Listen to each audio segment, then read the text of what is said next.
Η Κυριακή της Ορθοδοξίας υποτίθεται ότι σηματοδοτεί τον θρίαμβο της αλήθειας επί της αίρεσης.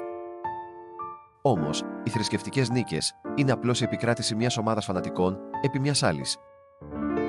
Το 843, έπειτα από έναν αιώνα διχασμού, αποκαταστάθηκε στο Βυζάντιο η λατρεία των εικόνων. Οι εικονομάχοι θεωρούσαν τις εικόνες είδωλα. Οι εικονολάτρες έλεγαν πως δεν τις λατρεύουν, απλά τις προσκυνούν με έναν τρόπο που μοιάζει με λατρεία. Όταν οι εικονολάτρες επικράτησαν, θριάμβευσε η δική τους εκδοχή της δυσιδαιμονίας.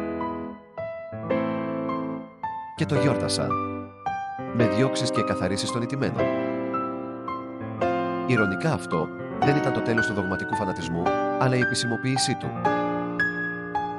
Πλέον είναι η ημέρα που η Εκκλησία επιβεβαιώνει ποιο δόγμα είναι το σωστό και ποιο πρέπει να καεί στη πυρά.